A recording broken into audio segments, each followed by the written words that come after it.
உயிர்த்தெழுந்த இயேசு கிறிஸ்துவின் வல்லமையுள்ள நாமத்தினால இந்த புதிய நாளிலும் கர்த்தருடைய ஜீவனுள்ள வார்த்தையின் மூலமாய் உங்கள் ஒவ்வொருவரையும் சந்திப்பதில் நான் கர்த்தருக்குள் மகிழ்ச்சி அடைகின்றேன். ஏசாயா 40:31. கர்த்தருக்கு காத்திருக்கிறவர்களோ புதுபெலன் அடைந்து கழுகுகளைப் போல சட்டைகளை அடித்து எழும்புவார்கள். அவர்கள் ஓடினாலும் இளைப்படையார்கள், நடந்தாலும் சோர்ந்து போகார்கள். Isaiah Chapter 40, verse 31. But those who wait on the Lord shall renew their strength. They shall mount up with wings like eagles. They shall run and not be weary.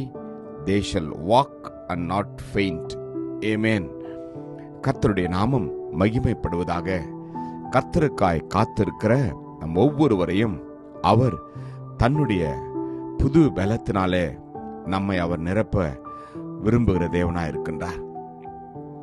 ஒவ்வொருவரும் அநேக காரியங்களுக்காய் தேவனுடைய பாதத்தில் நாம் காத்து கொண்டு இருக்கின்றோம்.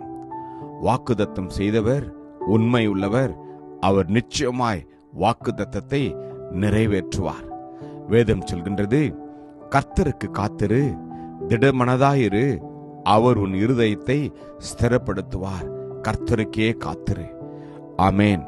பொறுமையாய் இருக்க வேண்டுவது மிகவும் கடினமான ஒரு காரியம். வாழ்க்கையில நாம் எதிர்பார்க்கிற காரியங்கள் உடனடியாக நடைபெற வேண்டும் என்று ஒவ்வொருவரும் விரும்புகின்றோம். இந்த உலகம் கூட அப்படித்தான். எல்லா விதத்திலும் வேகமாய் எல்லா காரியங்களும் செய்து கொண்டு வருகின்றது.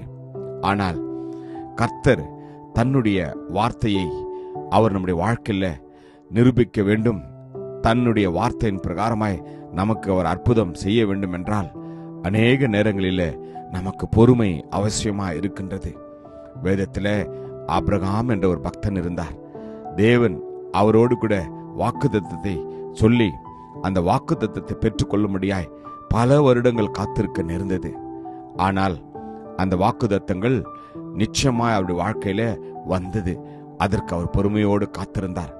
இந்த நாளில காத்திருக்கிற உங்களுக்கும் எனக்கும் கர்த்தர் நிச்சயமாய் புது பலனை கொடுப்பார். ஆமேன். கர்த்தருக்குள் நாம் மகிழ்ச்சியா இருக்க வேண்டும்.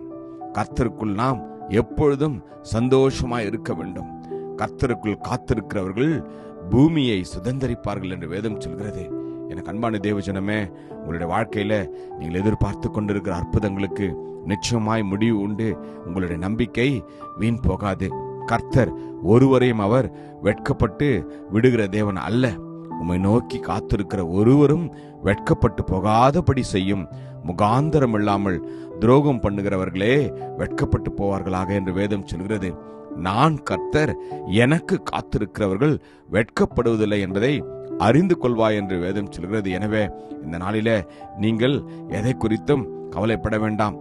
கர்த்தர் நிச்சயமாய் நமக்கு அவர் சொன்னதை செய்வார்.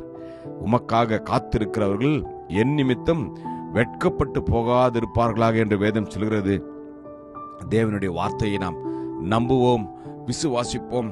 கர்த்தரை நோக்கி நாம் அமர்ந்திருப்போம், பொறுமையோடு காத்திருப்போம். அவர் நிச்சயமாய் நம்முடைய இருதயத்தை ஸ்திரப்படுத்துவார். நமக்கு அவர் பலனளிப்பார், புது பலனை கொடுப்பார். ஆமென். கர்த்தருக்கு காத்திரு, அவர் நிச்சயமாய் நம்மை அவர் ஆசீர்வதிப்பார். கிருபையும் இரக்கமும் நிறைந்த நல்ல தகப்பனே, இந்த நல்ல நாளுக்காக உமக்கு நன்றி அப்பா. உமக்காய் காத்திருக்கிற ஒவ்வொருவருக்கும் நீர் ஆண்டவரே ஆயத்தப்படுத்தி வைத்திருக்கிற அற்புதங்களுக்காக உமக்கு நன்றி. நம்பின விசுவாசித்த ஒவ்வொருவருக்கும் நீர் இந்த நாளிலே செய்வதற்காக உமக்கு நன்றி. ஆசீர்வதியும் பொறுப்படுத்திக் கொள்ளும். இயேசு கிறிஸ்துவின் வல்லமுள்ள நாமத்தில் ஜெபிக்கிறோம் ஜீவனுள்ள நல்ல தகப்பனே. ஆமேன். God bless you. Jesus loves you. Amen.